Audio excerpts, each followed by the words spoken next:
What's up guys, welcome back to the channel.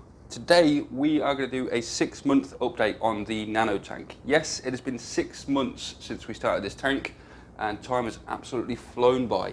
The tank is doing really well.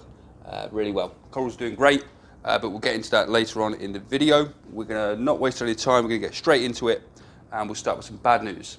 So you may notice in this little man cave here, somebody is missing, and that is the tail spot blenny. First thing I want to do is give a shout out to everybody who commented on the last video with name suggestions for this fish. I really appreciate everyone that commented, appreciate everyone that took the time to do that, but the tail spot blenny has gone. The reason behind that is I came home from work one day and I noticed my Seafriendlyreef Wilsoni wasn't looking best pleased.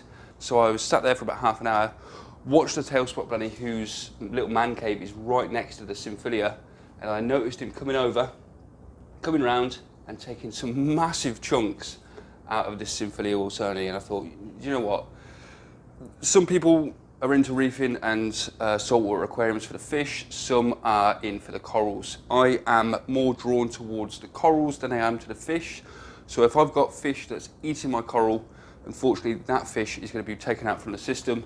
It's gone back to the LFS that I got it from, and unfortunately we're going to have to look for another fish. So I'm going to need your help again. There's a new task. I am looking for a new fish for this tank and I want your suggestions. I don't want anything crazy. I want something that's reef safe, suitable for a 20-gallon nano tank, and pretty cool looking. I've got some, I did see a really nice fish in my LFS the other week. It's a harlequin file fish. Absolutely stunning fish, and I really wanted to buy it, and I was speaking to the owner of the fish shop and they said, look, it's not that reef safe, don't take the risk. And as I've just put a tail spot blenny in here and I've had to remove that fish from the system, I'm not going to risk a crazy fish again. So I'm after some suggestions, so drop it down in the comments below, any kind of suggestions for any fish that that you think would be suitable for this tank. I've only got 2 clowns in the system, they're not aggressive, so I think anything will really get on with these 2 guys. So yeah, drop it down in the comments below and we shall pick up a new fish in the coming weeks for this tank. Now we've gone through the bad news, let's move on to some good news. You may remember in my last update I was having some issues with some of the zoas in this tank, and they were really small heads and they really didn't look very happy. I found the root of the problem, and the root of the problem is I needed to recalibrate my refractometer. I hadn't actually recalibrated it in a long time, and I was making salt water for this tank and the salt water was actually too high in salinity. So my salinity was actually sitting at, it wasn't crazy high, it was 0.027 and I'd like to keep it at 0.045. I've also increased the lighting.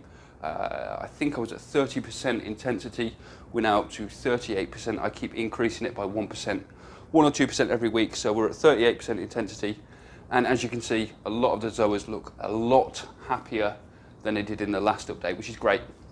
It's a zoa dominant tank, and I'd like the zoas to be happy in there. So that's really good. You may notice there's a couple of new corals in the tank actually. I popped over to a friend of mine, he's just started a shop over in Daventry. So if you're in the UK and if you're in the Daventry area, Northampton area, go and pop over to Ocean's Treasure. His name's Dewey, he's a top bloke, and I bought a couple of corals from him. I bought this mushroom here. There's a mushroom at the back that I bought, and there's a couple of zoa frags. I've also got this zoa frag here from a friend of mine, Ian's Reef on Instagram. Shout out to Ian's Reef, I really appreciate those zoas, buddy. I also popped to my LFS the other day and picked up this nice micro lord, acan, whatever you want to call it. It's a really nice piece. Anyone that's been following the channel for a while actually knows that I've been trying to get hold of a green micro lord for this tank for quite a while, and I don't know what it is, but I've not been able to find one for ages. Went in my LFS the other day and thankfully they had a really nice piece. One thing you may notice, I've actually added some forest fire digi. That has come from the 250. I'm not sure if I really like the look of it, but we'll see. I kind of wanted to test the water with regards to putting some SPS in this tank, just to see how well it did, and it's actually been in there 3 or 4 weeks now and it seems to be doing okay. Polyp extension isn't as good as it gets in the 250. I'm not sure if my nutrients are probably a bit low in the system because I've had to remove that tail spot blenny. One thing I am thinking about doing is removing this torch I've just added a different torch to my Red Sea Reefer 250, and I want to add this torch, which originally came from that tank, back into the tank. So that's probably going to go. Something else I'm actually thinking about removing from this system is the rock flower. I really like this rock flower, but it is starting to get on my nerves a little bit. Most of the time, 90% of the time, it's absolutely fine and sits in its place. But there's 10% of the time that it starts leaning over this side of the tank, as you can see here.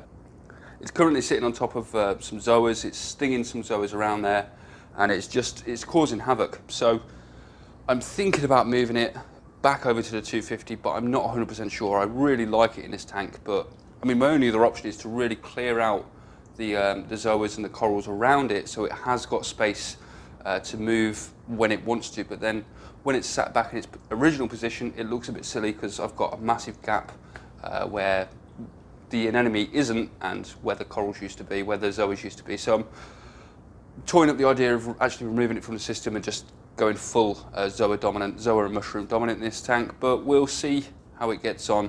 One big thing I'm thinking about changing on this tank is the light. Don't get me wrong, this light is absolutely fantastic and it is a brilliant light, but the way I've scaped this tank, half of the rock structure isn't really getting the light requirements that it really needs. I've got 3 options with what I do. The first option is switching out the light. I've currently got a Hydra 26 that I used to use on my Red Sea Reefer 250 in the garage that I can use, and hopefully that could give me more of a spread and sort of cover those areas that the XR15 isn't currently getting. That's option 1. Option 2 is move the light itself, move the whole bracket and everything to the right so it's sitting directly over the rock structure, and I can get that better spread of light over the parts of the rocks that aren't getting that light. And the third option is to move the whole of the scape to the left, so I could almost centralize the rock scape to the left, well, move it to the left so it's more centered, and that would also give me the spread of light over the sort of shadowed areas.